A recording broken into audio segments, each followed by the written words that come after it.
What's up, fight fans? The homie, main man, made man in the building. Y'all know how I get down. We talking boxing, man.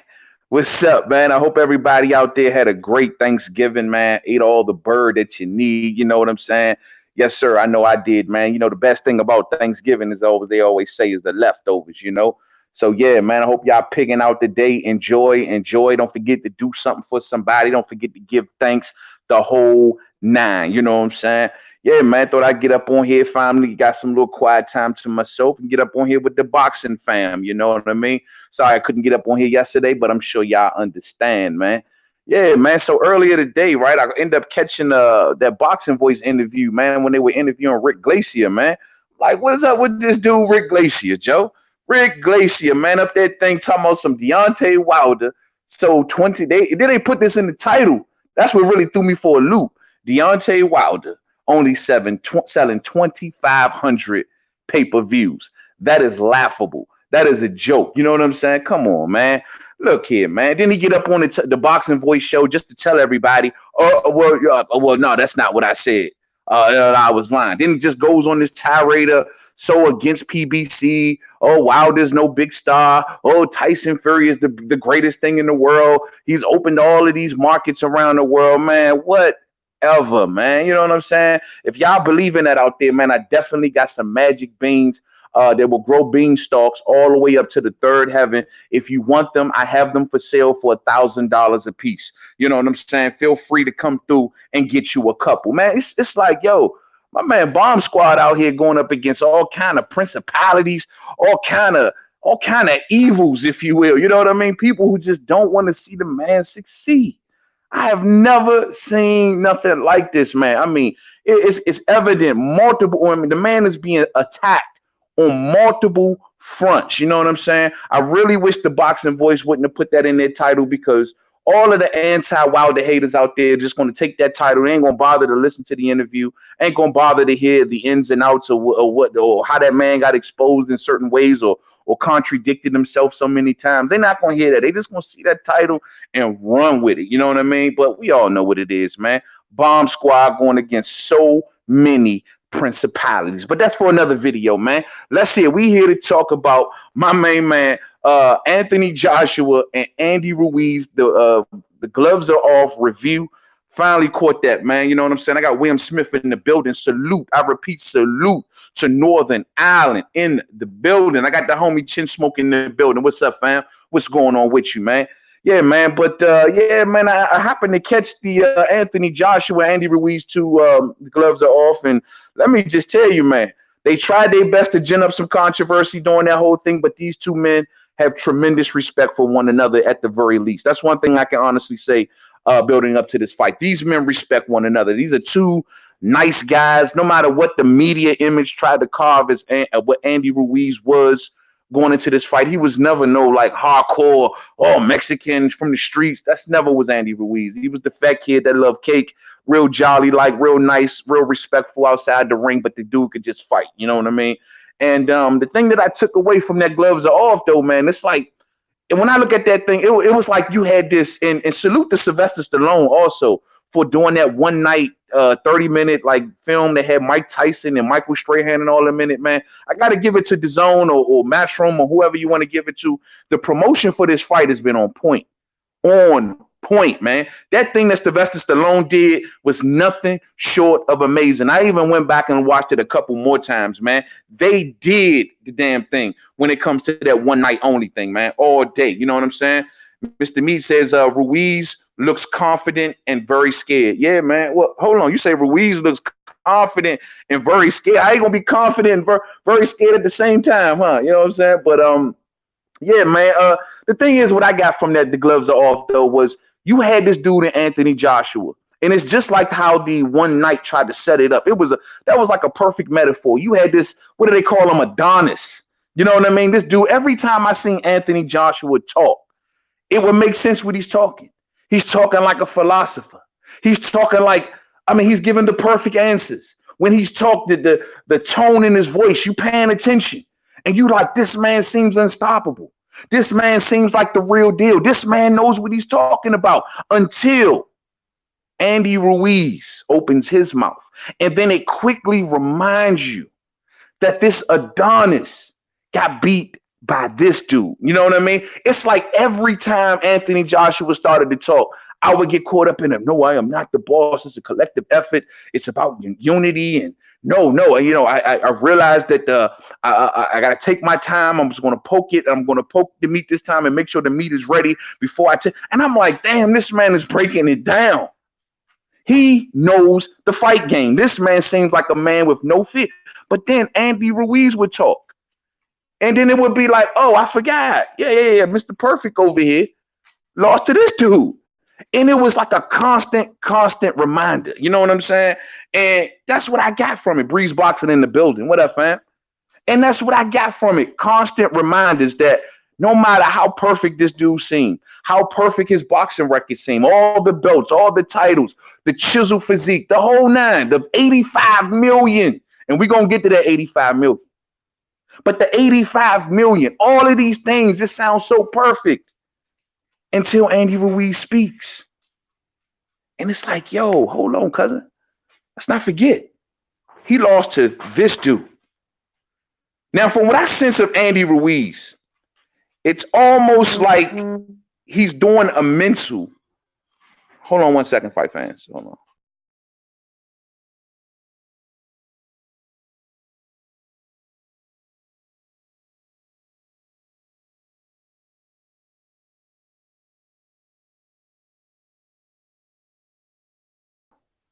Apologies for that, fight fans. My finger rubbed over the wrong button. You know what I'm saying?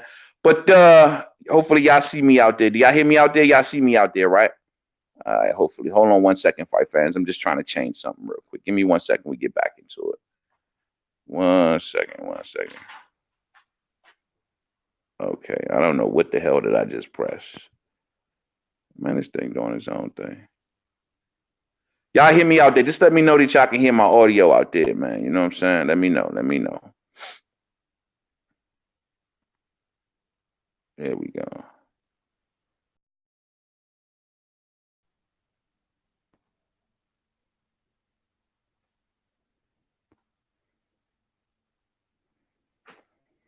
I don't know. Hopefully y'all hear me out there, man. Do y'all hear me out there, fight fans? Let me know.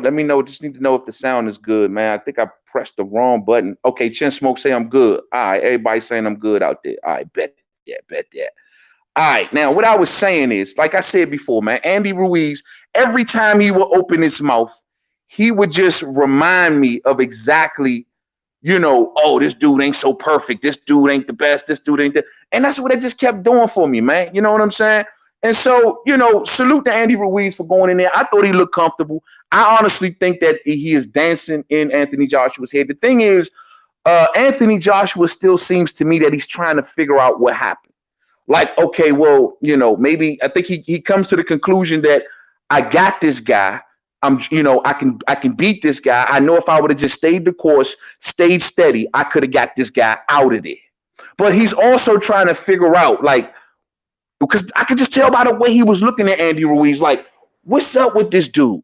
Like, he's so happy. He's not fazed. He can see that there's not a lot of pressure on Andy Ruiz. He can see that Andy Ruiz is actually having a good time. You know what I'm saying, fight fans? So this is what I'm saying, man. Like, what the hell does this man see? You know what I mean? Like, Andy Ruiz is this calm, cool, collect, one tone. I'm just happy to be here. I'm just happy to be fighting. I'm just happy to be this. I'm just happy to be that. Doesn't seem like he has a lot of pressure on him. And it seems like to me, Deontay Wilder. Deontay Wilder. It seems to me that Anthony Joshua is trying to figure out why is it this guy, he doesn't have any pressure. And I don't know, man. You know, it just seems like he's curious about that. But also on the fact that when Andy Ruiz told Anthony Joshua, when they asked Andy Ruiz, yo, man, do you think the man quit? The man told the man straight up through his face, like, yeah, I think he quit. And you can tell by the look on Anthony Joshua's face. He was not happy knowing the fact that Andy Ruiz, as well as Johnny Nelson, the host, asked that question, you know, and pertaining to the fact that he quit it. Now, us as fight fans, we know the dude quit it, man. He quit. He ain't want no more smoke. He tried to spit his mouthpiece out. The referee told him to walk to him. He was so hesitant, constantly looking over into his corner, turning his back on the ref. All of that stuff played into the ref stopping that fight. And all of those things told the ref that he wanted no more. And so Andy Ruiz told him straight like that to his face, yeah, I believe he quit. And you can clearly see that Nick AJ. AJ don't like that. This goes back into the narrative, like Sylvester Stallone was saying, like myself is saying, this Adonis who tries to play the perfect role, answer the perfect way, have the perfect career, everything perfect. But Andy Ruiz right there in front of him, letting them know that, yo, you quit. It just cuts into his imperfection. And it just reminds him every time, you ain't perfect. You ain't that guy. Yeah, you the $85 million man, but you lost to the chubby kid. It's crazy. You know what I'm saying? It's crazy. Mohammed Zola in the building. What's up, fam? What's going on, man? I got my brother, the one, the only Monte Brown TV in the building. What's up, homie? What's going on, man? Monty getting it did on the other side, man. He's doing the damn things. Groundbreaking interviews. Check out Monte Brown TV, man. He got boxers galore over there, man. Getting good insight on the fight game all day. My brother, main man, DMV legend, all day, man. Shout out to you in that interview you did with Anthony Peterson, man. Took it away from boxing, took it right into his court, if you will. You know what I mean? Those are the things that Anthony Peterson like to talk about, bro. And you brought that out of him, bro, beautifully. You know what I'm saying? You guided your way through that interview, man, beautifully. Sometimes a lot of people can get lost when you're dealing with Anthony Peterson, but you stood right there with him, bro. And you gave him a great interview and you allowed him to say his side, man. Salute to you, bro. Salute to you, man. You know what I'm saying?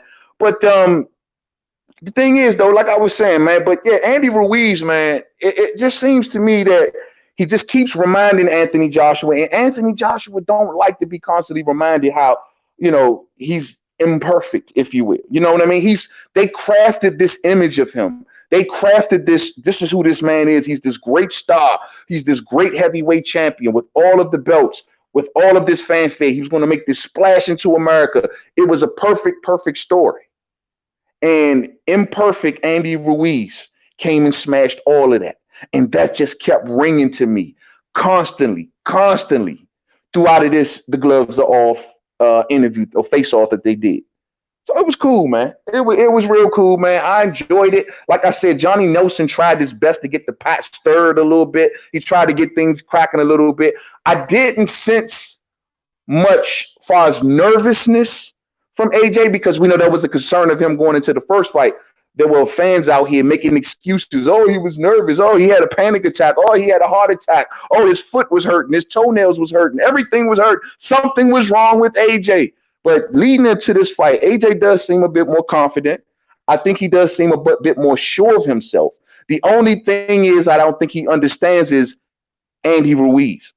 How did I lose to this guy? It's probably running through his mind, looking at him. How did I lose to this guy, especially when I knocked this guy down? It's got to be constantly running through his mind. I don't know if he'll get so hung up on something like that, it will affect him going into this rematch. I don't know. Fight fans.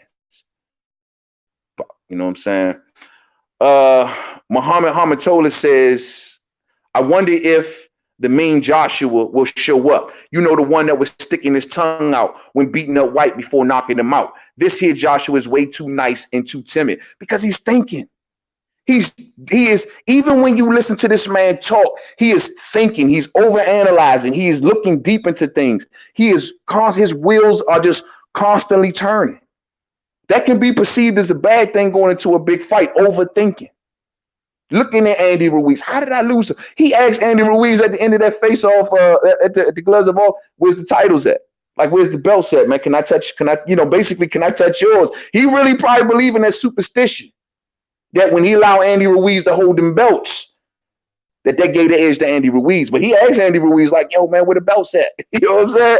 Andy, like, man, I like them joints locked up in a locker. I ain't letting you touch them. You can't go nowhere near them. Your days of even having them belts are over. Respect Andy Ruiz for taking that position. Don't let that man touch your belts. You know what I mean? What they talking about out here, man? What they talking about out here? You know what I mean? Monte Brown says all love, and you know it. You know what I'm saying? I got fam in the building. D-Lo 404 Boxing in the building. What's up, fam? What's up with you, man? Yeah, man. So it's yeah. I do wonder though. You know, Joshua said leading in also into this fight, and I was going to do a video about this, where he came out in quotes and was like, "Look, man," basically saying in a nutshell, and I'm gonna paraphrase: if everybody is saying Andy Ruiz is so good, and I quit, and he is the greatest thing in the world, when I beat him, I want everybody to bow down to me. That's what he's saying. He bossing up a little bit. That's the Joshua we seen come out about a week or so ago. I guess as we getting closer to the fight, that Joshua ain't nowhere to be found. But he out there talking about some man. He want people to bow down to him if he beats Andy Ruiz. Y'all keep hyping him up. Y'all keep saying he this, he that. Well, guess what? When I beat that ass, bow down to me. That's what AJ saying. We looking at him like, fuck out of here, bro. You trying to boss up, man. That shit came off as kind of cringeworthy, man. You know what I'm saying? Chris Manzi says, if that is the case, then he will lose again. You're saying far as like overthinking? Yeah, man. If that is the case, that's not good. But it seems to me his wheels are always turning.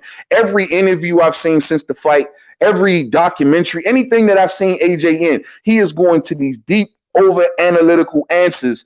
And some people even thought the weight loss was him kind of overthinking. You know what I'm saying? But I honestly think I don't think he really needs to change anything. I'm of the mindset where I thought AJ was doing just fine. It wasn't nothing about his game plan or something that he did wrong. It was him just basically getting over anxious. I think it comes down to something as simple as that. I thought the way he was fighting Andy in those first 3 rounds, I mean, you stand on the outside, flicking his jab, getting more comfortable with the distance, getting more comfortable with the timing until he lowered that big boom and boom. You know, he was doing a good job. He was steady. He was patient. You know what I mean? But then he got over anxious. A problem that we've seen AJ do many a times in the past. We've seen it against Klitschko. We've seen it against Joseph Parker. He's done it. We've seen it against Dillian White. He's done these things. He gets over anxious. And that hurts him, fight fans. That hurts him. And I thought he was cruising. I mean, some people say, well, Andy Ruiz, if he gets to the inside, given he's the shorter fighter, he'll fight well from the inside. He'll fight well. He'll throw combinations. His punches will land before AJ's will, which I do believe is true. But I do believe that AJ, you know, working his jab, I think he has a very good jab. Of course, he's a good power puncher. If he goes back to that strategy, I think it wins. It works. That's just what I believe, though. I could be wrong. You know what I'm saying? I could be wrong. Mohammed Zola says, man, do you think that AJ, since AJ admitted he's working more on the boxing aspect, more as opposed to weightlifting, he will be sharper this time around? It's hard to see. I mean, it's like pushing and pulling. You know what I mean? You may push somewhere else, but you may pull from something else. And it's hard to see. You know, he's clearly looking a bit lighter on his feet going into this rematch. Clearly, he's going to look to be much more mobile. He's going to want to go maybe deeper into the fight and stay on the outside, be more patient. He knows he's going to probably have to be a bit more patient for a couple more rounds before he jumps in on Andy Ruiz like that again. So he's preparing for that.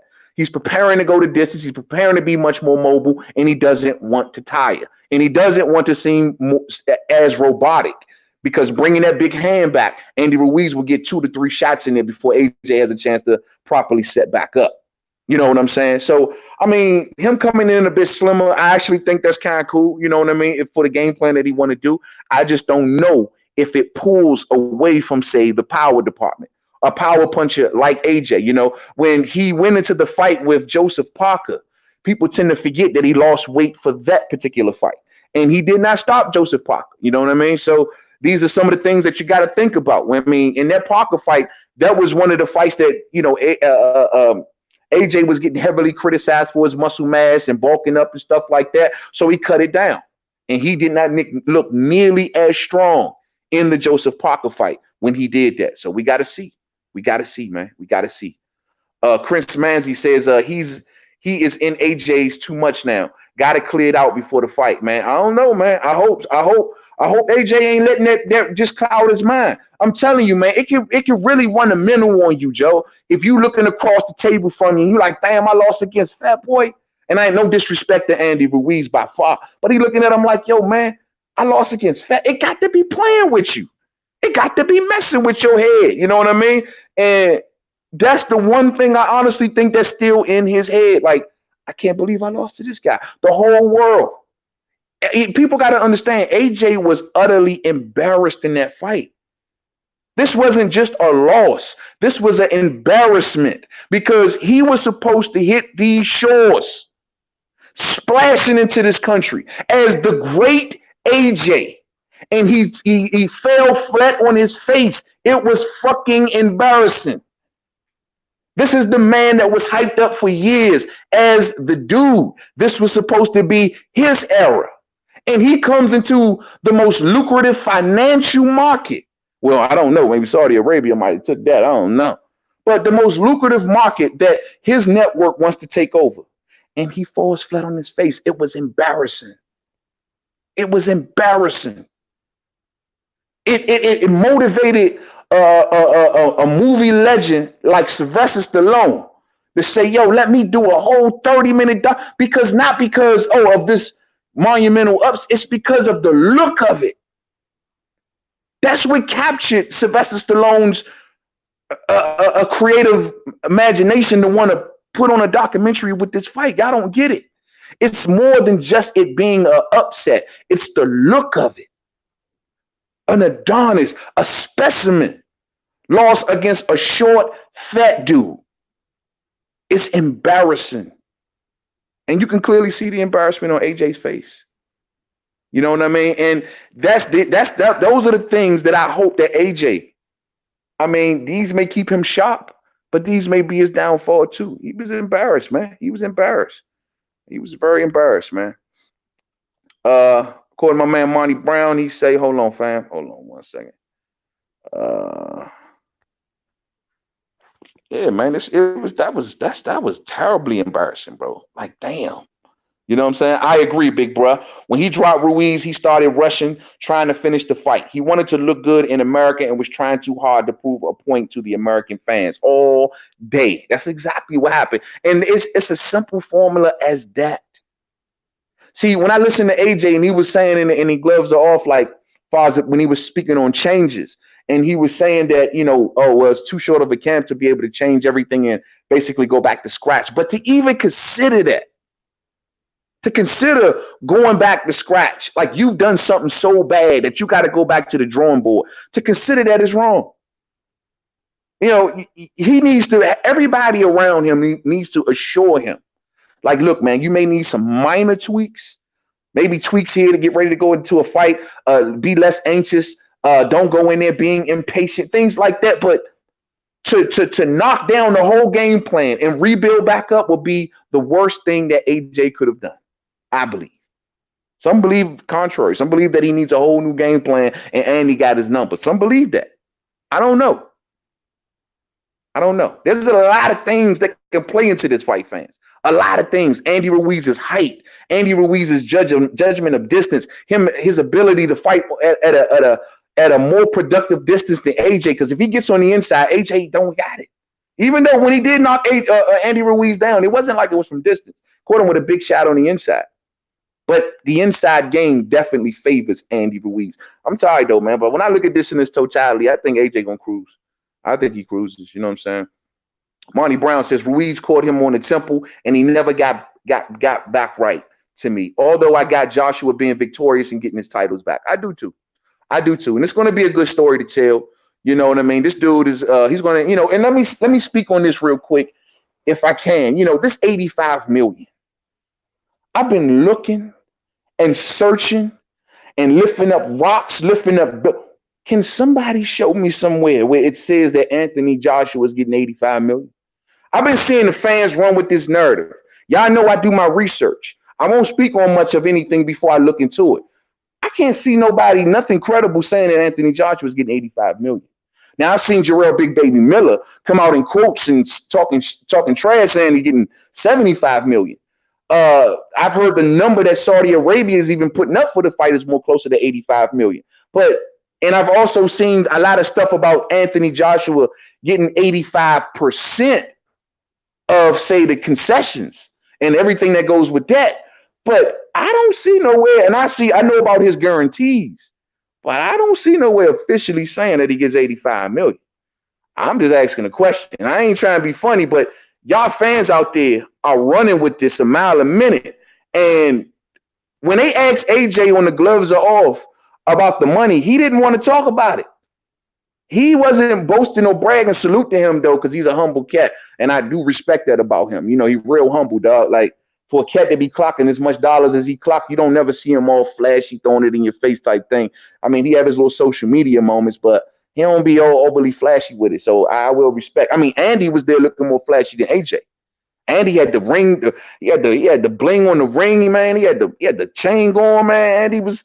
And he had to, and they even asked him about that. Like, bro, like we see you blinging and everything, man. Like questioning, you know, you still hungry, right? And Andy makes it clear, like, no, these are just things that I always wanted. But don't get it twisted. I am not done. The house was for the kids. The jewelry was for something I just always wanted to buy and I couldn't afford it. But now I got it. But don't get it twisted. I still want this. I'm still hungry. And it's very important for Andy to keep saying that. Because boxing fans, it don't take much in today's social media climate where now uploaders are created every 2 minutes now. You know what I'm saying? Everybody is they want to say their piece and everybody want to get their word out in today's boxing climate. So when you do little things like that and you don't show that, look, man, my hunger is there, bro, man, you will have people, oh, Andy Ruiz ain't hungry no more. He got all this money. He don't care now. He sit back just eating Snickers all day. He ain't doing nothing. He don't care no more. He got the house now.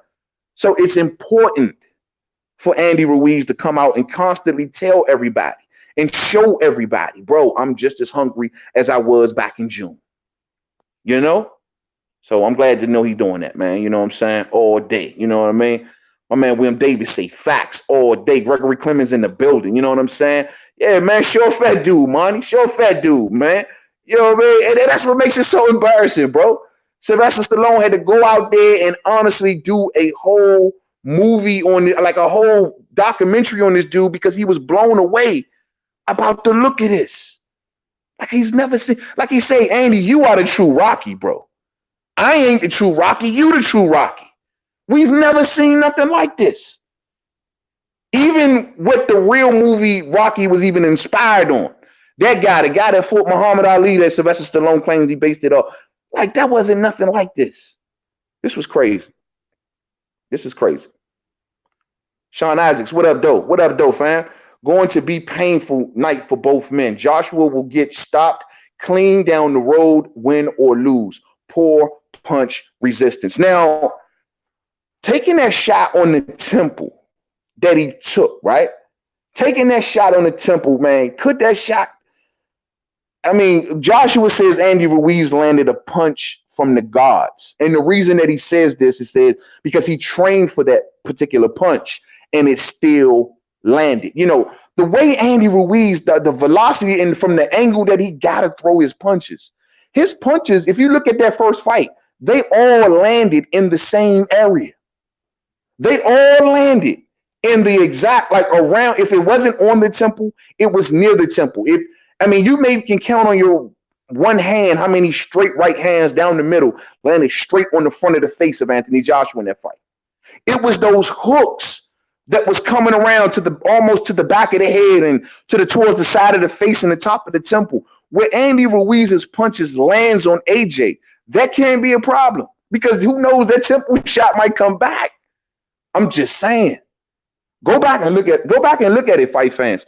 When you look at that first fight, look at the place punishment of Andy Ruiz, and you will see, bro, that hey, those punches were all landed in the very similar areas, each and every time. So I wonder, will that left hook, man, to the temple present itself again? And AJ has been hurting a lot of fights, bro. He's been hurting a lot of fights. Just that Andy wasn't patient enough to finish the job. You know what I'm saying? Mohammed Zola says, I think AJ will be patient and composed. And by doing so, he might accumulate punches and wear Ruiz down. Yeah, I mean, that's clearly the biggest lesson that he has learned going into this rematch. The biggest lesson that he has learned is more patience. I was wrong for that. That was a wrong thing to do. I thought I had him. I thought he was finished, and I guess I was wrong. You cannot do that, and especially at the heavyweight division, where one punch by any of these big men can get a man up out of there. So I think he's going to go in there a lot patient too, bro. I truly do. I think that is the number one lesson learned. You know what I'm saying? I think that's the number one lesson learned. You know what I mean? My man Alec Cartier say AJ looks shook. I know that's right, bro. Hey man, I ain't gonna say I think he just looked, the wheels are turning. The wheels are just overly turning, bro. He was hanging on a lot of Andy Ruiz, like everyone says, has been the same Andy Ruiz every time you see him, with that smile on his face, with just happy to be here look. And he's just calm. He's just cool. He's not letting the pressure affect him much. You don't see him overreacting. There was some talk about Andy Ruiz losing too much weight. I mean, clearly, I guess we was all wrong, and maybe somebody photoshopped some pictures or something, because Slim, Andy looking like the same old Andy. You know what I mean? All that weight loss, and maybe he was at first, because I remember the articles. I was going to do a video about it. Had him in quotes saying he wanted to look more like Anthony Joshua and all of that, and this had people worried. This had people like, hold on, bro. Like, why are you overly adjusting things? Is your power the one thing that we seen really give the AJ was that one left hook to the temple? You know, that you had enough pop in that punch to hurt this man. Don't go overly crazy and lose that pop. You know what I'm saying? That's all I mean. That's all I mean. You know what I mean? Alec Cartier say, man, Ruiz got the lower center of gravity all day. The question would be just, will he be able to get around that jab? Because in those first 3 rounds prior to hurting Anthony Joshua, I ain't gonna say he struggled with the jab, but the jab started to land much more consistent. It was a bit inactive early on in the fight, but as it started to progress more and more, AJ started landing that jab more and more. They got tangled up on the inside, and that kind of benefited AJ. That's, you know, the way he knocked Andy Ruiz down. And they both punched at the same time, but at the end of the day, man, he was having some issues with that jab. Now, maybe Andy was waiting to go later into the fight before he started taking them chances, before he started letting them hands fly, because he was real conservative early on in that fight. I got fam in the building. I got Ronnie Boy Fresh in the building. What's up, homie? What's going on with you, man? Salute to you, man. Salute to you. Man, Ronnie Boy say AJ looks agitated, man. Hey, when that man told him, yo, bro, yeah, you quit. That's the one that stung him the most. That one right there stung his ass, bro. His whole facial expression just was like, oh, you think I quit? He does not like the notion, like everybody knowing or thinking or believing that he quit. He don't like that. Dog, I keep telling everybody, man, this is embarrassing for that man. And to know that he quit. We all know he spit his mouthpiece out. We seen it clear as day. We seen the body language. Him walking to that corner, back turned to the ref. Hesitant to walk up out the corner. Huffing and puffing. We seen it. It was embarrassing. Embarrassing. You know what I'm saying? You say Frampton about to whoop that boy. Oh no, Mo. Oh no. Oh no. Oh no. I would call Frampton. I want to see him stick around boxing, man. Oh, Frampton, hang in there, man.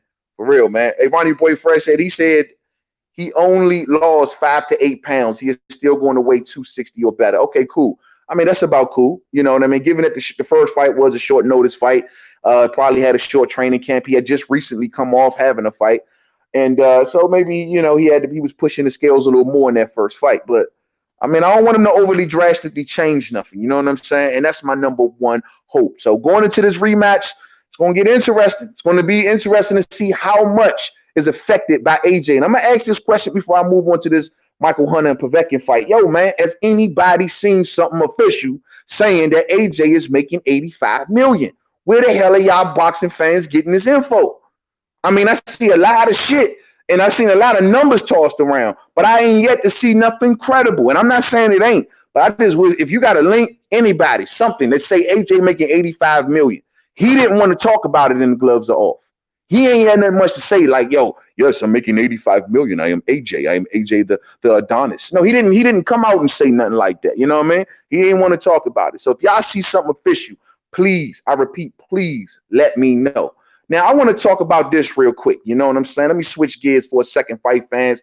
And the thing I want to talk about is Alexander Povetkin and Michael Hunter. You know what I'm saying? Man, look here, man. This is a fight I'm honestly looking forward to. We know this fight is going down on the undercard of AJ and Ruiz too. And they're putting Michael Hunter versus Alexander Povetkin. The reason I want to talk about this is because this is the one. Everybody told us that Michael Hunter was good. We all heard all the sparring wars when it comes to Michael Hunter. You know what I mean? He sparred with everybody. He sparred with the Klitschko's, Samuel Peters, Hasim Rahman. You know what I mean? He's been in the Mayweather gym. He is sharp. He's an Olympian. He was on the 2012 Olympian team. He has been the dude. He is supposed to be this dude. He is the best kept secret at heavyweight. Well, this is the moment. This is the moment. And I'm gonna keep it 100 with y'all, fight fans. I'm favoring Michael Hunter going into this fight. I think Michael Hunter beats Alexander Povetkin. Now, I may be giving him far more credit than he deserves. I will admit. Now, and for anybody who's been watching the progression in the career of Michael Hunter, the first thing that you may say to yourself, well, since Michael Hunter left cruiserweight and he came to heavyweight, everybody he's been fighting has been these huge, big, slow fighters. Martin Bacoli, humongous. Ustinov, humongous. You know what I'm saying? Like these dudes were huge. You know what I mean? His last fight for the big guy. Ustinov, I think, outweighed him by like 30 pounds. These dudes are coming into the ring outweighing Michael Hunter 25, 30, 35 pounds. But however, Michael Hunter is going into these fights as always the faster fighter, as always the guy who could put the combinations together. These big behemoth of men, they're so big and so slow, where he's getting the speed edge on these dudes. You know what I'm saying? Where he's standing on his footwork is much faster, his hand speed is much faster, and pretty much since he's left the cruiserweight division and he lost against Oleksandr Usyk, all the dude has been fighting has been these big sloths. You know what I'm saying? And it is what it is. I mean, Ustinov was 41 years old, but the dude has been looking good since he's became a heavyweight. He's been getting stoppages. He's been getting the job done. You know what I'm saying? I like what he's been doing. I think he's been looking a lot softer as of lately, but maybe that's just the way the man is built. Now, Michael Hunter is already used to fighting bigger men. You know what I mean? The dude is a super heavyweight in the Army. So he's already used to this. Now, in Alexander Povetkin, and the dude pedigree is sharp. The only downfall that I got for Michael Hunter from not seeing his style is he takes a lot of breaks. He does get tired. One of the reasons he lost against Oleksandr Usyk, Usyk started to smother him with punches. He could not hang with the punch volume of Oleksandr Usyk. And on top of that, Usyk, as the fight progressed on, Michael Hunter got tired. Usyk got much more. He was the more faster fighter. He had the more better footwork. The same way that Michael Hunter does against these heavyweights is the same advantage, basically, that Oleksandr Usyk had against him. So in comes Alexander Povetkin, 40 years old. Yeah, he's not a big sloth. He's not a behemoth like the rest of the men that Michael Hunter. So Michael Hunter may even be the bigger man going into this fight. I'm not sure. I know he's the taller man, but weight-wise, he may just be the bigger man going into this fight. Now, Alexander Povetkin, age-wise, 40 years old.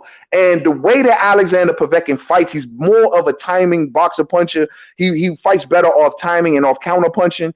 And he throws these devastating good big right and left hooks. You know what I mean? But he got to get in close.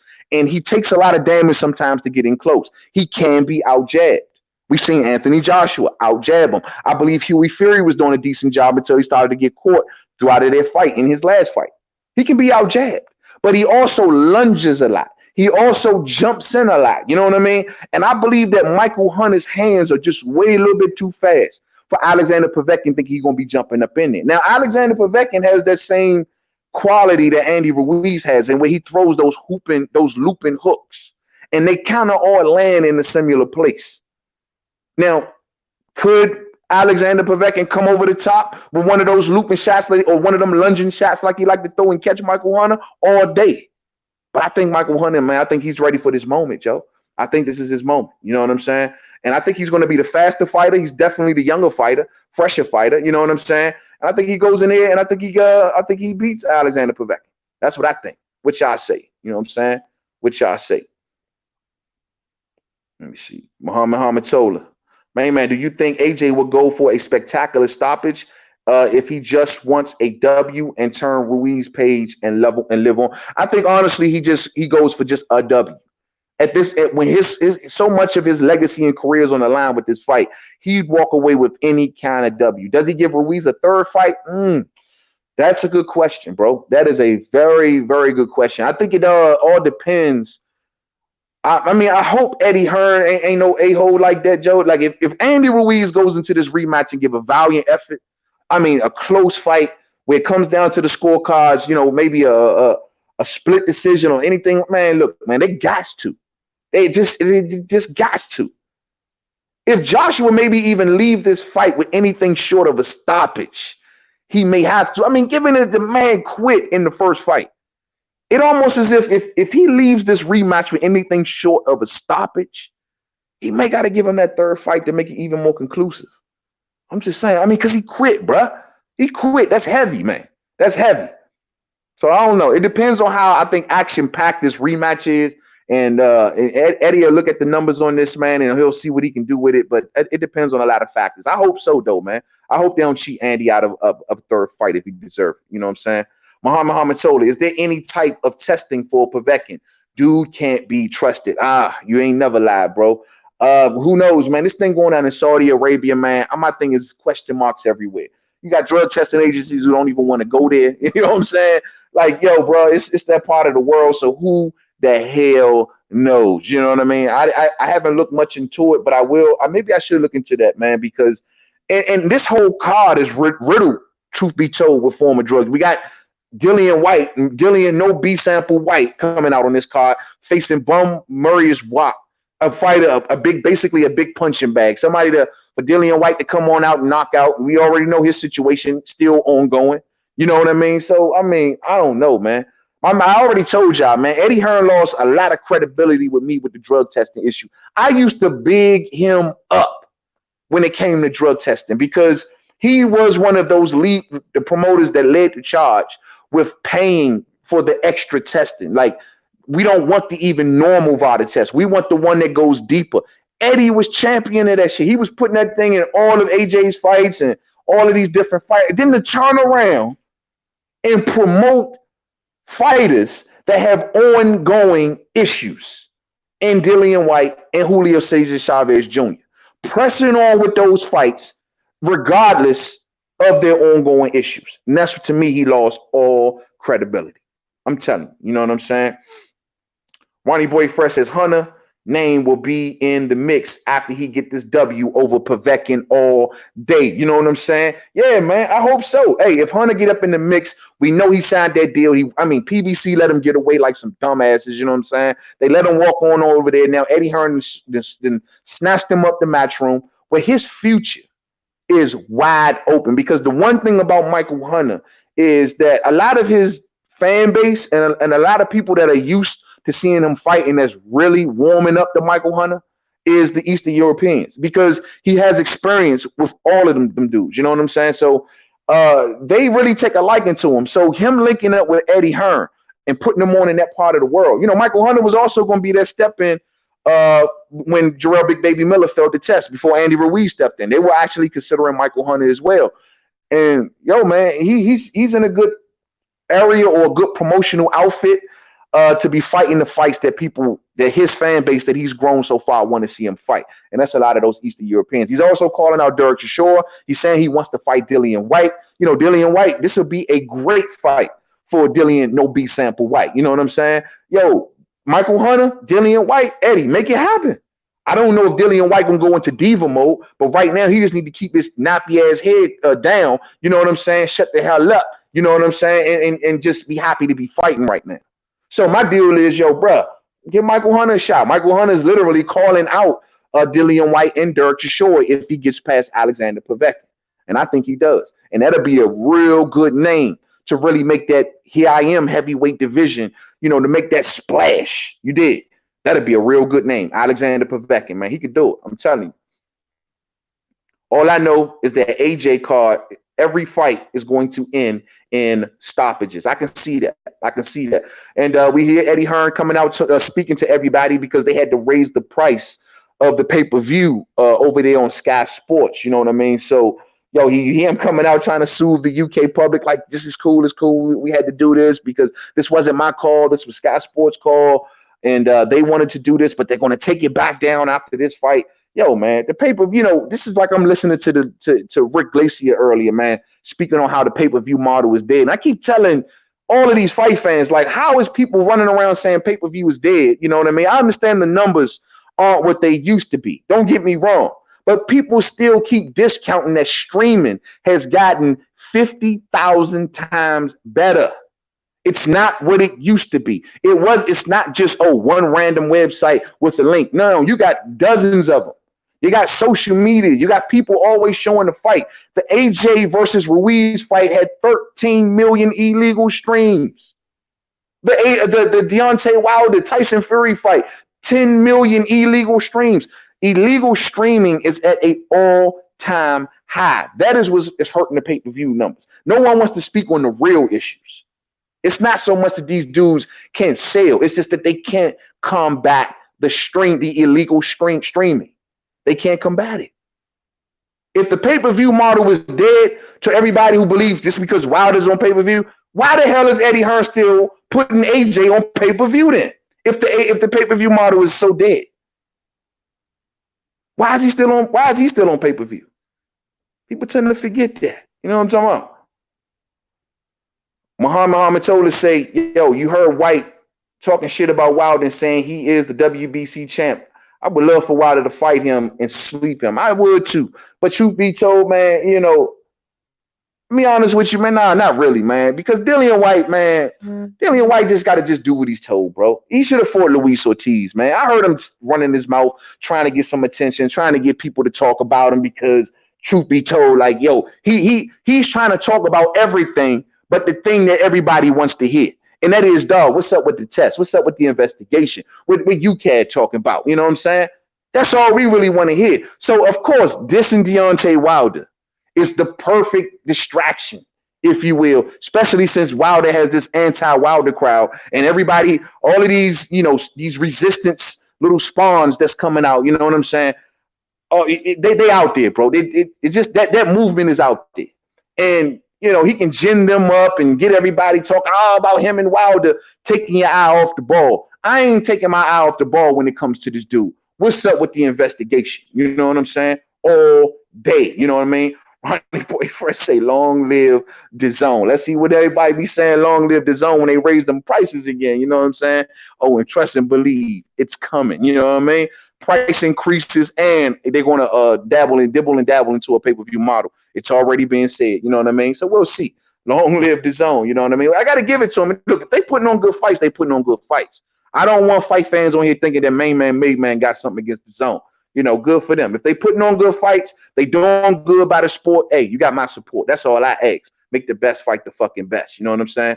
That's all I ask. Mohammed Zola, Mayweather versus Pacquiao managed to shut down the majority of illegal streams because they had big money into that, man. Look, they can do it, but it costs a lot of money. Now, they won't shut them all down, but they can combat it real good. You know what I mean? They also did it, if you go back to the Canelo versus Mayweather fight, they combated it real good because they paid that extra money of sending those bots out or whatever they got to do to shut these things down. You know what I mean? But the more you shut down 2, 5 coming back out. You shut down 5, 10 more of them keep rising up. And they're everywhere. They're everywhere. So we've already accepted the fact that the new norm in pay-per-views are 250, 300, man, it is what it is. But I ain't stupid neither. It ain't because people ain't feeling boxing. It's because illegal streaming. And I'm going to say this also about the Wilder numbers. People need to understand another thing. Look at when this fight occurred. This is the holiday season. I don't think it's smart that PBC is charging fight fans $75 during the holiday season. I just don't. My deal is if you want to do a pay-per-view this time of year, you got to have to cheapen it up. Too many consumers are heavily spending their money in other places right now. That's just a fact. So PBC, when I understand you got Luis Ortiz versus Deontay Wilder, $75 with a shitty undercard. I mean, they got to do better, man. They got to understand. I know y'all want to pay y'all fighters, but y'all got to find other streams of revenue, bro. Charging the fans $75 and giving us shitty undercards ain't where it's at. You know what I'm saying? I'm going to keep it 100 on that. You know what I mean? That ain't where it's at. You know what I mean? So I guess that's why Ronnie Boy Fresh say long live DAZN. You know what I mean? The one thing you at least got to give Eddie, he getting that big money on that site fee. Could he have put better fights on, though, on that undercard? I mean, for all of the money that he's getting, could they have done a little bit better than Dillian White, than Murray is Watt, and fucking well, I like Povetkin and Hunter. I think that's a good one. But they could have did better than Dillian White and Watt. They could have did Dillian White and Hunter. That would have been cool. But I mean, I don't want to overly complain about the Povetkin fight. I'm just saying, man, they could have done for the amount of money that Eddie got for this clash on the dunes. Could have done us a little better on that undercard, fam. That's all I'm saying, bro. That's all I'm saying. That's all I'm saying. Mohammed Zola says, I don't think that DAZN can sustain the purses they're dishing out. And the minute that stops, fighters will elect to go to networks for proper exposure all day. I mean, it's easy to attract certain people when you got big bags of cash. You're right, man. But when it comes to a point when the contract is up, they all right, well, I got my field over here, got paid real good. All right, cool. Now it's time to go grow my brand somewhere else. It happens that way. You know what I mean? It happens that way. I mean, sometimes fighters use the network or for whatever for their own purposes. AJ did it to Showtime. AJ came over here, used Showtime for that 6-fight deal to try to build his name up a little better out here to get people familiar with him. And as soon as that deal was up, before he gave him that Wilder fight, he got out of Dodge. Sky Sports, here I come. DAZN, here I come. So, I mean, it happens. It goes like that. You know what I'm saying? My boy, Ronnie Boy Fresh say, I'm extremely well off, and I ain't paying no pay-per-view. He said, I ain't asking for or not pay-per-view worthy, period, Slim. It's the principle. So you saying like no pay-per-view in general? You saying like not even if they put like, you know what I'm saying, like AJ and Wilder, or you know, you gotta say I don't know, like a Canelo and a Charlo. I mean, something big. You still ain't even willing to pay for it, even if it's a big fight. Is that what you're saying? I mean, my thing is, I don't know, man. I'm torn on it. I just want to support the fight game. You know what I mean? That's just my whole position, meaning because I love the sport of boxing so much, but I don't want them to make us, you know, suckers either. You know what I mean? Just because then play on that love for the fight game. Oh, we know that them fans gonna watch whenever, whatever. So we gonna charge them whatever for crap cards. You know what I'm saying? If I'm gonna drop that money, long as you give me something that's worth this money, I don't got no problem paying for it. You know what I mean? Don't, like I said before, in the Wilder Ortiz card, man, that was a crap ass undercard, Joe. That Leo Santa Cruz fight was crap, man. One fight got canceled. It was just a crap undercard.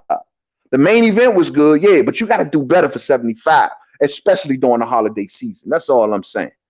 You know, but I feel where you coming from, Ronnie Boy Fresh. I mean, they look at us as pawns, bro. They look at us as pawns sometimes, and they try to use that. You know what I'm saying? Mohammed Zola says Wilder versus Fury plus Tank versus Loma.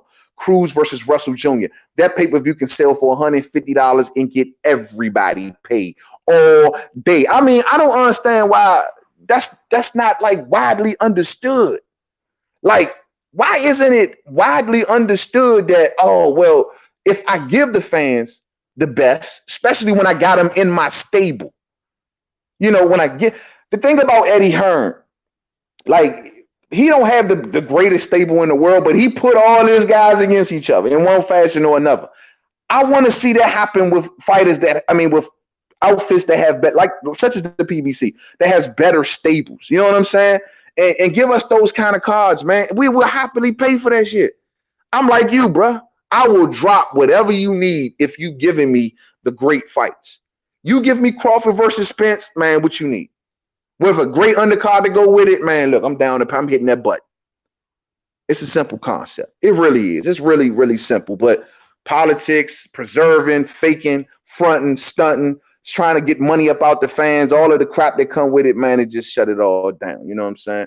For real, man. Ronnie Boy Fresh say, I'm saying if it's not a fight, I ain't asking for it. I ain't paying for pay-per-view. I'm saying if it's not a fight. Oh, okay. All right, I feel you. Yeah, man, they got to give us our money's worth, man. You know what I'm saying? I got Rocket Strikes 89 in the building. What's up, fam? What's up, homie? What's goody with you, man? Hope you had a good Thanksgiving, homie. He says DAZN is still in its first trimester. Few businesses in the beginning is going to make shitloads of profit. But the same token, its quality and quantity is better than everybody else's. We got to give it time. You know, you hit it right on the head, Rocket Strikes 89. It's still in this kind of like in its infancy, and they are bleeding money. There are reports out there they had to shut down other portions of their channel and to consolidate the money from that to keep this thing going. You know what I mean? They're making moves. They're sacrificing in other departments to keep this thing going. You know what I mean? Now I mean, Eddie is working with a lot of money every year. From what I'm understanding, I hear his budget is like $500 million a year, somewhere up there. You know what I mean? So he's working with a hell of a lot of money. With that kind of money, you can do a little better. 500 million to play with, that's much more than the budget of ESPN. That's much more than the budget of PBC. You got a lot more money to play with, so you could do a little bit better. You know what I mean? I'm willing to give them time. But they have yet to really kick it into gear into this market. They're trying. They just haven't built the necessary relationships yet. John Skipper admitted this himself. Like, he has more work to do. He didn't understand the market. He didn't understand building relationships and stuff like that. So they have work to do. They got the money. They playing with the right amount of money. They just got to build the right relationships, understand the market a lot better. They got a little ways to go. So we'll see, man. I hope they do keep on putting on good fights. They putting on very, very good British level fights. Very good British level fights. Very fine in between worldwide great fights. That's how I look at it. You know what I'm saying? Yeah. Ronnie Boy Fresh says, man, they got to milk fight dates, and some fighters have deals where they have to headline. Yeah, that is very true. That is very true. But you can. My thing is money talks, bro. And you know what I'm saying? If you're gonna say, for example, you take like a Danny Garcia. You know, anytime Danny Garcia fights, he wants to get the top dollar. Like, you won't have to pay him. He don't want to take shorts. You know what I'm saying? Well, guess what? You look, if I put you in a co-main and I tell you making, I don't know, anywhere from $4 or $5 million. Yeah, we're gonna charge $125 for this pay-per-view. But I got Danny Garcia versus, I don't know, Sean Porter in the co-main. In the main, I got Earl Spence Jr. versus Manny Pacquiao. You know what I mean? Like, you can charge enough to pay these fighters proper.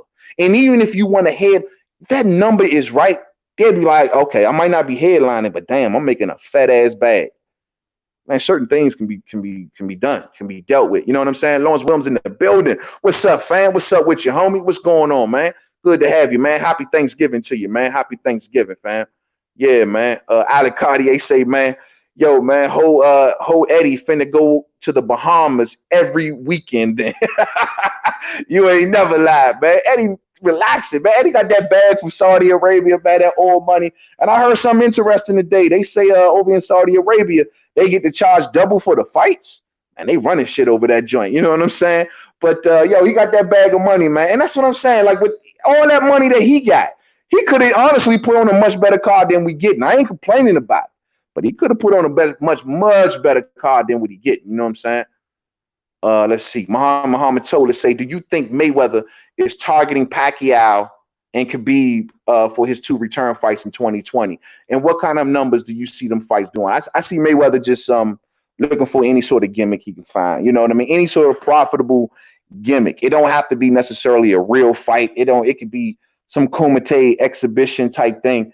He is looking for the most profitable gimmick that he can find. I don't even think he fights Manny. I honestly don't, man. 43 years old. I mean, pushing 44.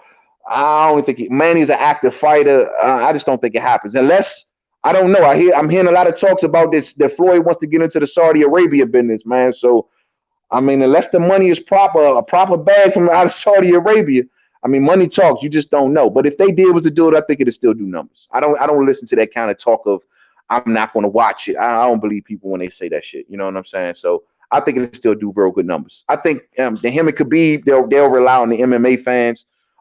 It's easier to fool them than it is to fool us, and they'll still pull good numbers right there too. You know what I'm saying? That's what I think.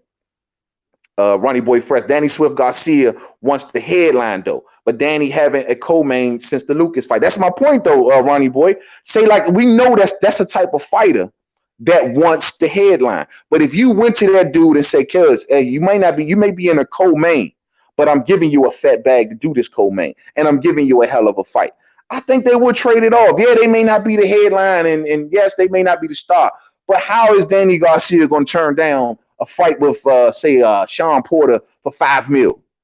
You know what I'm saying? Like they can pay these type of numbers to the fighters, and we will be happily pay more. You can say, look, they've charged $100 for Maypac, right? Give 120, 125. Earl Spence, Manny Pacquiao as the main event. Everybody paying for that. Everybody paying for that. Sean Porter, Danny Swift, Garcia, co-main event. We paying for that shit, bruh.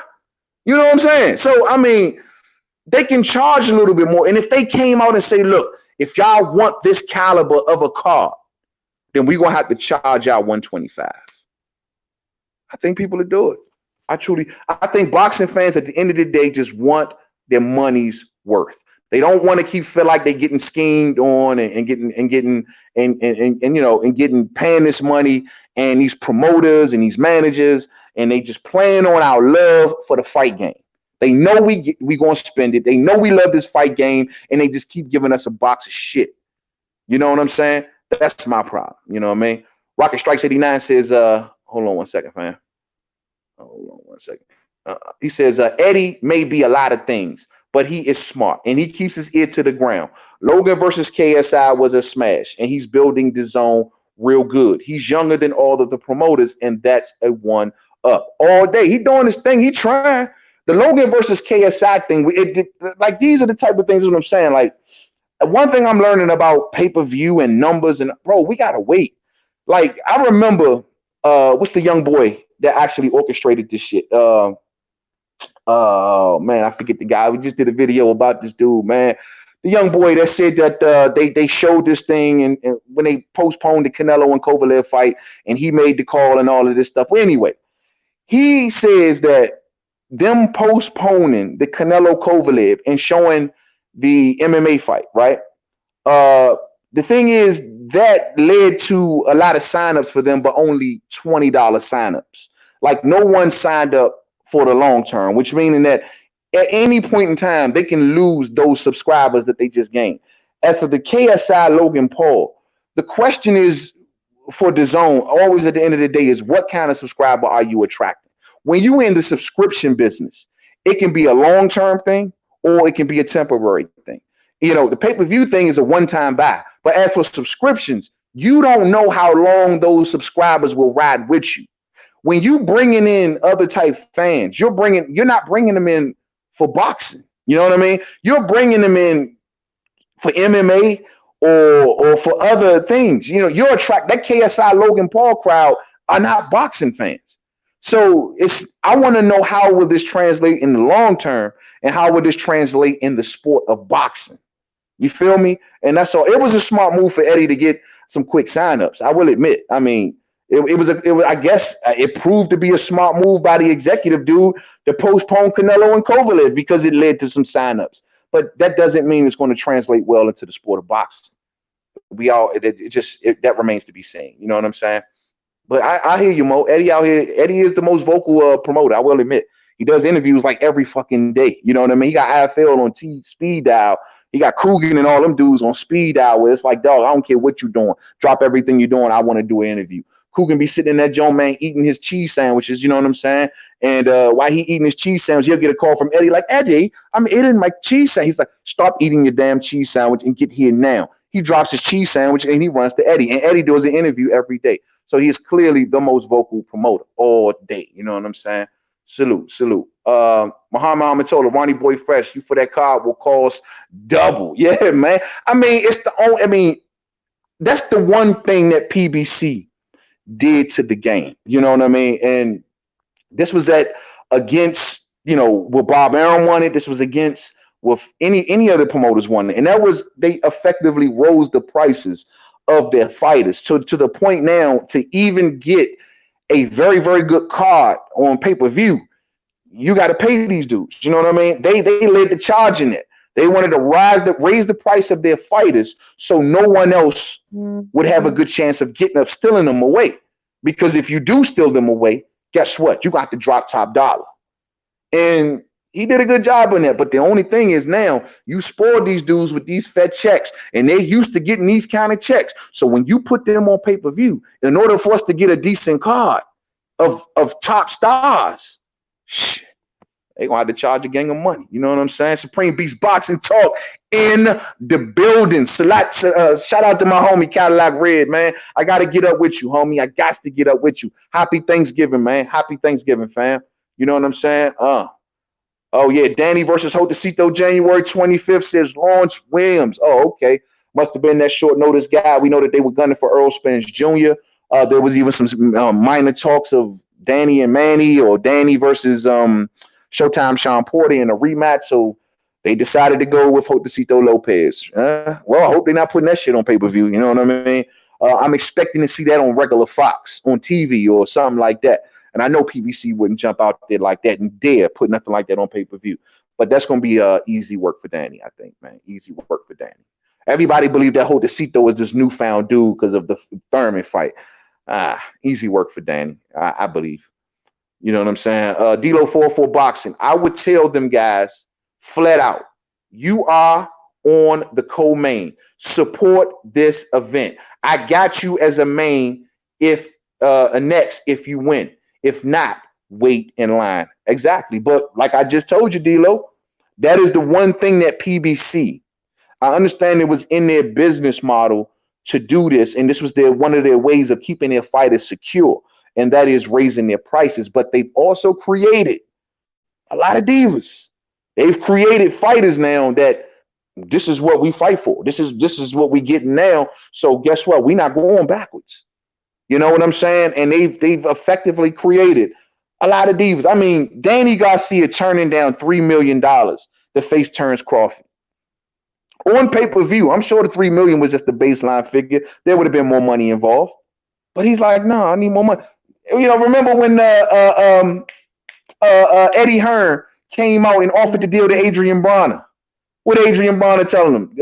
You know, cuss them out. Nah, that ain't enough money, blah, blah, blah. When Jay-Z tried to give $40 million to Adrian Bronner, tell Jay-Z to suck mine, you know what I'm saying?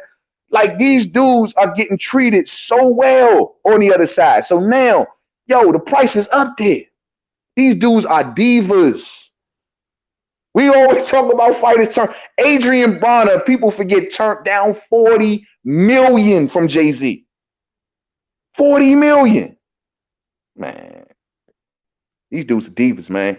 You know what I'm saying? These dudes are divas at the end of the day. But hey, Al did that. That's the model. That is the model. That fight card is a heavyweight stack card. Yeah, it is. It is. It is. It's a heavyweight stack. Like I said, I'm really looking forward to the Michael Hunter, Alexander Povetkin fight. I'm favoring Michael Hunter this to be his moment. We all knew that Michael, like I said, he had a setback at cruiserweight by losing to Oleksandr Usyk, but he still fought his ass off, and he gave Usyk a hell of a lot of problems in that fight, man. I'm telling you, man, Michael Hunter, I want to say he's a very good fighter. He is the real deal. We also know he lost to Artur Beterbiev in the Olympics. I mean, my deal is, bro, I think this is his moment. If this ain't his moment, there is no moment. If this is not Michael Hunter's moment, there is no moment. You are fighting an aging former a former champion in Povetkin, right? So you are fighting an aging fighter who some say his best days are behind him. A very good name, a very good step up at heavyweight. This dude still packs a mean punch. But if Michael Hunter is a cut above the rest, as a lot of saying, this will be the one. This will be the one. Oh, snap. Monte Brown says, I got Malik Hawkins at 10 a.m. Eastern time, big bruh. Tune in if you can. All day. Y'all all see that out there? Malik Hawkins going to be on Monte Brown TV. Monty is looking like the plug out this joint, champ. You hear me, though? Man, Monty getting everybody, man. I am highly entertained and enjoying each and every interview that he's doing, bruh. You keep them coming, man. You keep doing your thing over there, Monty, and trust and believe your boy will be there. You all ready. You know what I'm saying? You all ready. Ronnie Boy Fresh say launch. Trash truck juice. Danny Swift Garcia out here looking like some trash cherry picking these fights, trying to stay afloat. Yeah, he is, man. And that's another thing, man. You know what? They kind of flew over my head. That's why I say he gonna whoop up on Jotacito Lopez. Easy work. You know what I mean? But like Danny just. That's why everybody always be like, where do you put Danny at welterweight, bro? he's like teeter-tottering on Elite for me. He's teeter-tottering. You got to give me a big name win. He is the Josecito Lopez's, the Adrian Granados's of the world. Danny will beat them dudes all day, twice on Sundays. You know what I'm saying? But come on, man. Like, that's how they do Danny, man, to build him back up. You know what I mean? Real shit, man. Rocket Strike 89 says, bringing in all of those eyes is a smart move. You might not get all of those eyes reoccurring, but you will grab some of them. PBC is in denial that pay-per-view is dead, while DAZN wiped them off the tombstone last year. But this is what I was saying, though, Rocky Strike, because we spoke about this earlier. I don't know if you got here at that point. And I was saying with the pay-per-view model that the one, because I listened to the interview on the Boxing Voice earlier with Rick Glacier, right? And he was speaking on the same thing, how pay-per-view is dead. And the reasons that he was given that pay-per-view has died because these dudes are not big stars and so on and so forth, I disagree. And I look at today's pay-per-view numbers the same way I look at today's music numbers. You dig? Numbers are down across the board. And it ain't because that these fighters are not stars or they're not good or they're not this. These networks are pouring money into their promotions. It's just, it's not resonating with a lot of people. But the thing is that illegal streaming, bro, is at an all-time high. You know what I'm saying? The same way we say about music. Oh, well, bootlegging is at an all-time high.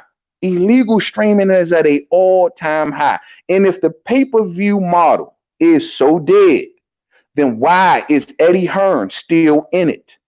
Let's not forget, for this recent fight with Joshua and Ruiz, it is being shown on pay-per-view in the UK. And they rose the price for the pay-per-view in the UK. The pay-per-view model is still alive and kicking, bro. They just cannot combat the illegal streaming. I told people earlier, Tyson Fury versus Deontay Wilder, 10 million illegal streams. Anthony Joshua versus Andy Ruiz, 13 million illegal streams. They cannot combat that, bro. They can't combat that. So I'm not ready to say pay-per-view is dead. I just think that, and also these networks, they have, if they are seriously put a good push behind a fighter, you look at what they're doing with Tyson Fury. I've seen this cat on Joe Rogan. I've seen this cat on WWE. He's writing books. Look at the push that they're getting, all for one fight. They're doing that is a proper promotion. Hopefully it translates at the box office, but they're giving him a proper promotion. And even if with this type of push, the numbers still may not be that good. It ain't because they don't know him, or they don't. According to Rick Glacier, which I don't believe, Tyson Fury is known all around the world, and he's this big worldwide star. It's not so big here. Well, then why ain't they paying for his fights? Oh, because they're going to the easy illegal streaming. Facebook, Instagram, a zillion and one sites. You take down 2, 5 of them come back. They can't beat illegal streaming right now. And that's what's hurting the pay-per-view model more than anything, man. People have this notion that, I don't know, bro. Like I keep telling people, man, Frank Warren, he's in the pay-per-view business. Bob Arum, in the pay-per-view business. Eddie Hearn, in the pay-per-view business. If pay-per-view is dead, why is still every promoter still in it? That's not limited just to the PBC. They're all still in it, fam. You know what I mean? And that's just facts. You know what I mean? Let's see. Monty says he believes that Lopez gives Danny problems. Nah. I think he caught Keith at a good time coming off that layoff. And he had one good round. So everybody believe that this is a brand new Josecito Lopez. I think not. I think Danny goes in there and knocks his block off. I don't care if he were Robbie Garcia or not. I think Danny gonna deal with Josecito easy work. This is an opponent style-wise tailor-made for Danny Garcia. No look, left hook coming right up. You know what I'm saying? Bonnie Boy Fresh say, yo, man, Leo was the co-main. Now he is going to headline in a pay-per-view with Twitter Davis. Leo haven't been on a undercard / co-main in over 5 or 6 years. That is very true because Leo is a lamb for the slaughter. Leo is the guinea pig. You know what I'm saying? He is the one that's going to be used to make Tank look good. That's Leo's problem. You know what I'm saying? Clout chasing ass Leo's problem. Because see, Leo could have honestly stood there and fought Gary Russell Jr. Not at an uneven weight, not at trying to run up to a weight class you've never fought at before. You could have fought Gary Russell Jr. in a major unification fight on equal ground, but you chose to want to clout chase, and now you being treated like a guinea pig. You know what I mean? They're going to use you and your fan base, Leo, to catapult Gervonta Tank Davis into superstardom. They're going to drag you up to a weight that you've never fought at. You won't get your ass whooped. You won't get banged out. You know what I'm saying? And then you're going to be sitting back like, maybe I should have took the Gary Russell Jr. fight. Yeah, I bet you should have. But no, you rather clout chase, go up there, get that money just to get your ass whooped, man. You got PBC gassing you up for a Tank fight. That shit is stupid. You know what I mean? And that's how I look at it, man. It's just straight up dumb. You know what I mean? But it is what it is, man. But I want to bring it back to this before we get ready to wrap this up, man. The review of AJ versus Ruiz 2, man. It was a good episode, I thought. Ruiz really stung AJ when he told him that he quit to his face, man. It made my man facial expressions change. That made his whole facial expression go, it was an embarrassing look. He was embarrassed. You know what I mean? It's going to be interesting to see how AJ harnesses that. Will he goes into this rematch wanting to prove the world wrong and keep his patience, keep his composure, stick to the game plan, not get overly anxious? Or will he go in there messed up in the head, overthinking, overanalyzing, embarrassed that the world think that he quit? Will it be a mental thing of Andy, seeing that this guy is a short little fat dude that beat the specimen, the Adonis? You know what I'm saying? To see that happened, is that fucking with AJ? I don't know, fight fans. I don't know. Ronnie Boy Fresh says, nah, AB was trick bagged into turning down the Rock Nation to stay away from PBC, to stay with PBC. It's as simple as that. Yeah, but I mean, look, come on, man. It was a diva move. How do you understand? You turned down, I mean, AB has turned down a lot of money. A lot of money to stay with these dudes. I personally believe that there's a little bit more to it. I mean, of course, we said that they divas and they want more money, but I just believe that AB just in pocket. That's just, if you heard a word around the campfire, AB is in pocket. AB takes advances. He takes advances on his fight. He's living fight to fight. You know, when you take these advance money, you in somebody's pocket. AB probably couldn't go nowhere. I'm just saying.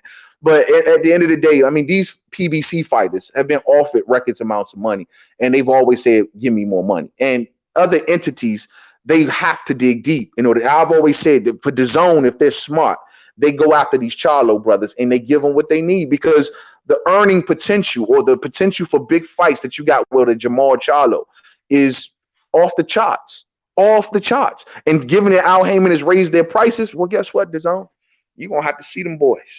You know what I'm saying? You're going to have to see them boys. What? Ronnie Boy Fresh say, yo, man, Danny Swift Garcia turned down Ugas. Man, that would have been a good ass fight, man. Hey, dog, they are ducking Ugas on the low.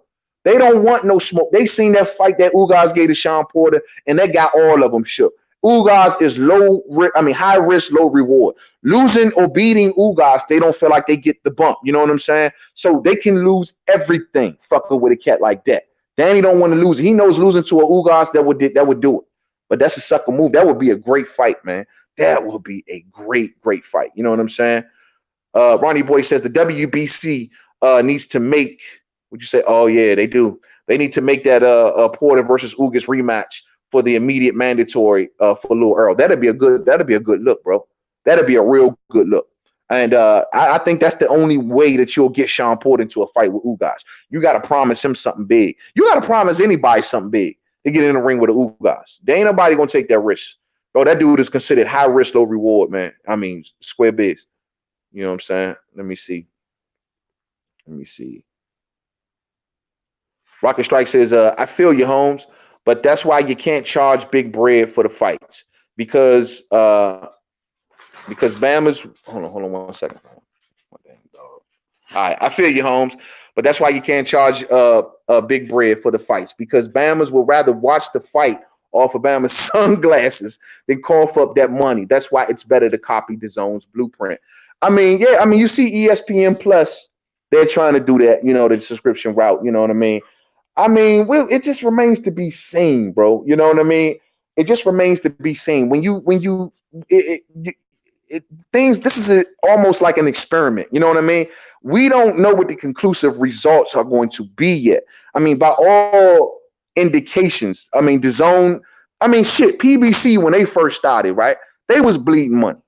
I mean, every outfit, any business, anybody that's an entrepreneur out there, you know, when you first go in business, you are going to lose money before you start gaining money. So that could be just what's going on with DAZN. That's why I say it remains to be seen. They've bled money. Without a doubt, they've bled a lot of money. But we will see within the next year or two if they get a return on that, if they splash into this market, what they, get the market that they really want. And another thing that we got to remember about DAZN is that it's hard for them to be able to, for anybody to say that DAZN has taken over boxing, because DAZN is not even in two of boxing's biggest markets, and that is the UK and in Mexico. So if they're in America and they're in a lot of other places of the world, but as far as the biggest boxing demographics, you know what I'm saying? We know Mexico and the UK have some of the most diehard, dedicated boxing fans. And DAZN, as far as boxing related, is not in those countries. So, they still got a lot of ground to make up, man. And like I say, man, I'll revisit this maybe in about a year. And then we can see maybe some of the subscription numbers, if they've been let out, see how much of an impact they are really having on the sport of boxing, other than throwing bags of money around. You dig? Let's not forget also, they've already done one price increase due to the fact that they wasn't making their return on their money. Will others follow? It's easy to be happy about the $20 price tag today, but this price tag that they paying today wasn't what they were paying last year. You feel me? So we got to give it some time. Let's see if they go into the pay-per-view business themselves, because there's talk of that as well. Just give it time. So it remains to be seen. You know what I'm saying? Ronnie Boy Fresh says, Lopez gets stops in 3 rounds. Danny Swift Garcia will retire Lopez. It's nothing competitive about that fight. Next. All day, bro. I'm with you 100%, man. I guess they're going to justify it. It was a short notice opponent, Technically, it ain't really that short notice. You know what I mean? So they could have done a little better on the opponent's side. They should have just gave Sean Porter what he wanted, man, and did the rematch between him and Danny. I mean, Danny always swept down all around that he won that fight, and his daddy swore he won that fight, so they should have let him run it back, man. This would have been a perfect opportunity. Earl Spence is out. You know what I mean? Maybe the winner of that could have came back, maybe ran it back with Earl if Manny wasn't ready. You know what I'm saying? Harold Trump says, man, what has happened to Berto? It seems like the 147 is recycling the same old dudes. Berto was one of Al Heyman's earliest signings. You know what I mean? If anybody is going to be well taken care of, it's going to be Andre Berto. You know what I mean? Andre Berto been making money. Al been taking care of Berto. Berto is on this. He can come back whenever he wants. Oh, my phone died.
Come on. I think this John on. All right, yeah, we back. There it is.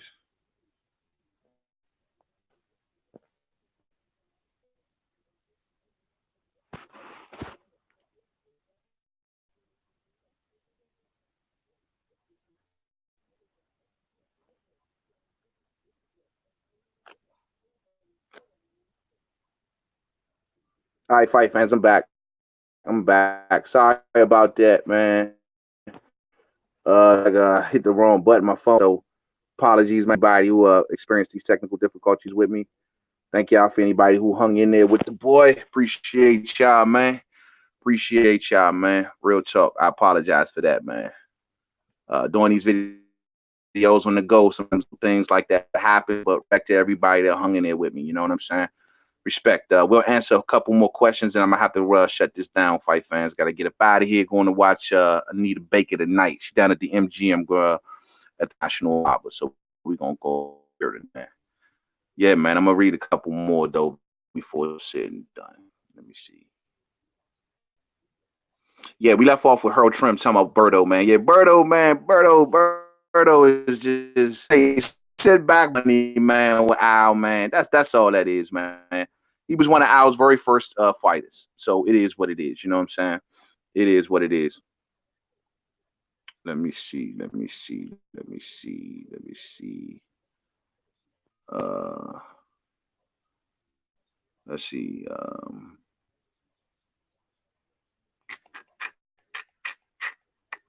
Hold on 1 second, fight fans.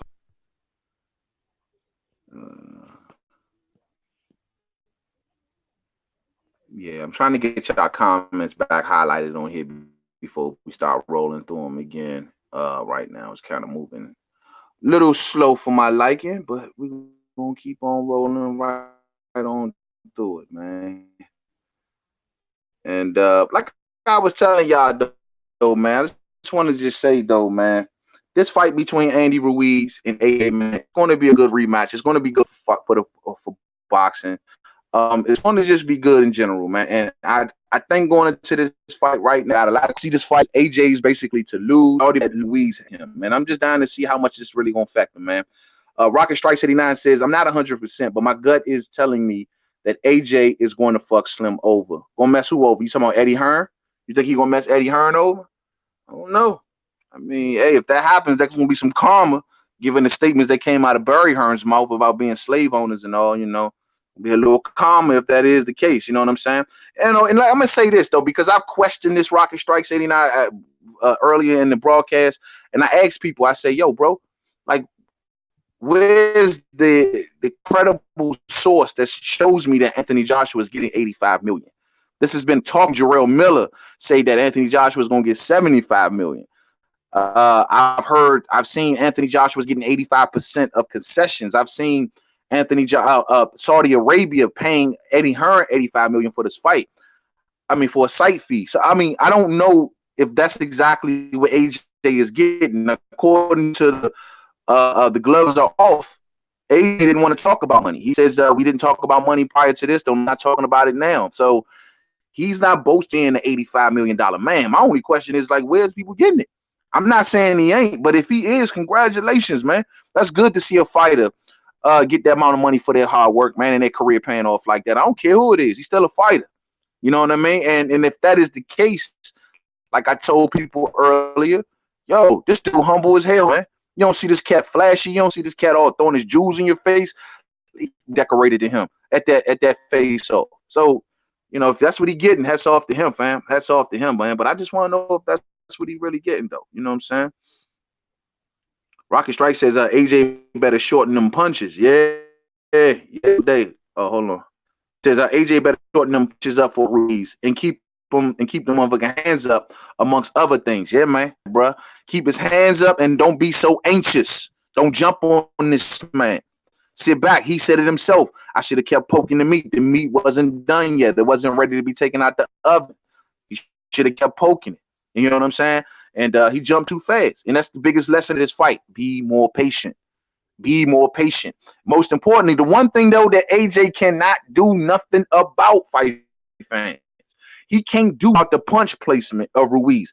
Ruiz's punches land in the same places each every time. Because of the angle that he's swinging from, as the smaller man, fighting from the middle in the center area at a shorter distance, swings those, they land in the temple area of AJ. There's a good chance that Andy land that the punch from the guards. I don't know, man. Look at where the punch place of Andy Ruiz is on AJ. And I find it funny. Go back and look at their fight. Most of Andy Ruiz land all in the same place, on the side of the face, on the side temple area, right a little bit behind the head. He's all in that area, rarely in the front of the face. AJ better keep them hands up on the side, man. He's better keep them hands up on the side. You know what I'm saying? Yeah, man. Keep my little shit on the charge. Hey, look, when I sat down with this joint, right? My joint was on, man. That joint zapped out with the dumb quickness. I think I less than how long we been on here for about an hour and some change.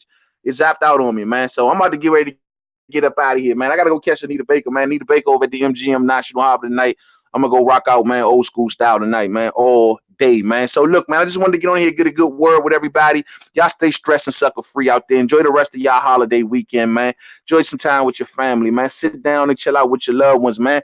Eat all the turkey you can eat. You dig what I'm saying? I need plates from all y'all all day. You know what I'm saying? Y'all enjoy the rest of y'all evening. I catch y'all tomorrow and we talking boxing, and we might get back on here later on tonight. I'm not 100, but if not, definitely tomorrow for we talking boxing. I got a slew of good topics and we back to the next one, man. I catch y'all later, man. Peace out.